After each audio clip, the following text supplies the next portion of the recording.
Hello and welcome to our hunting cabin. Today we're going to continue to discuss why you're not seeing deer on opening day or in the pre-rut. And we're going to incorporate grunt calls today. But there's something I want to touch on, and that's about introducing sounds into the habitat when it comes to rattling and grunt calls.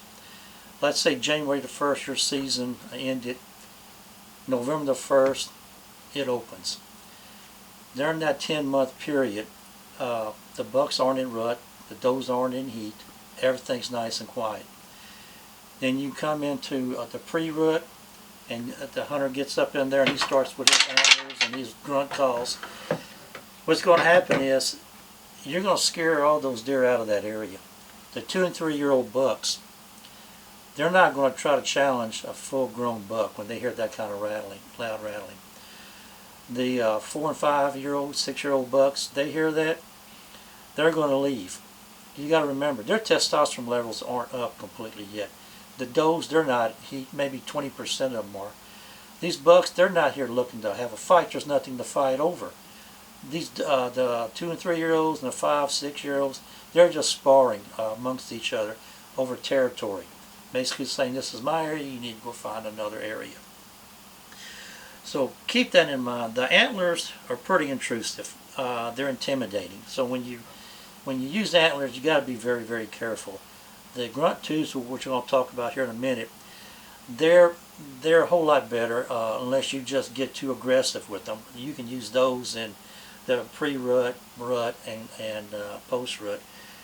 Antlers I would not use in the pre-rut. They're just too intimidating for the deer. With that said, let's get into the grunt calls.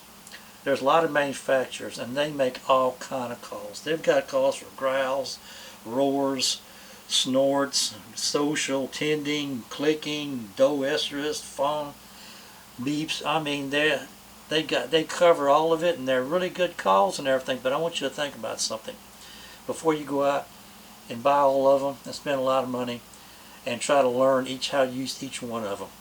When you were in your hunting blind, say past season, and you were sitting there in 3 or 4 hours or all day, did you hear all these sounds? No, you didn't. I'm sorry, you didn't. I know we spent a lot of time, a lot of years in blinds, and we've seldom hear those kind of sounds. You got to remember, deer are quiet animals. They basically, when they're not resting, they're grazing. They're like cows. They have to walk, eat, and they're extremely sensitive and always on alert for predators. So when a bunch of sounds come into an area, it scares them. And like I said, they have to put on 6 to 8% of their body weight, which is probably 6 to 9 pounds of food every day. So they're not standing around vocalizing with other deer. They're looking for food, and they're watching out for predators. So basically, what do? Well, to be honest with you, just a simple grunt call, a little inexpensive grunt call is all you need. What we've seen over the years, this is just a universal sound for deer.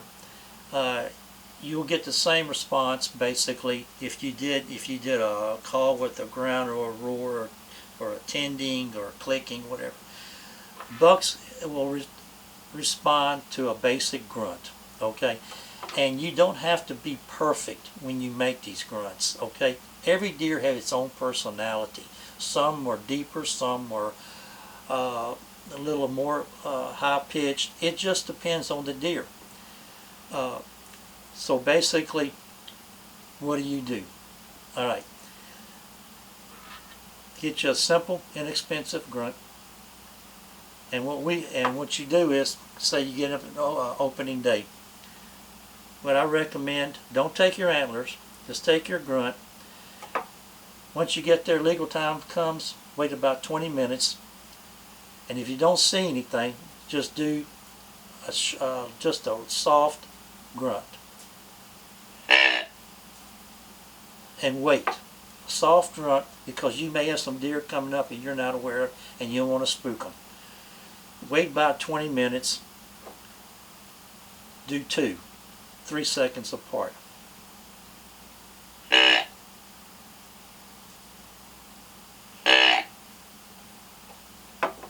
and wait 20 minutes. If still don't see anything after 20 minutes, then do three times. Left to right or right to left, imitating a moving deer. And basically,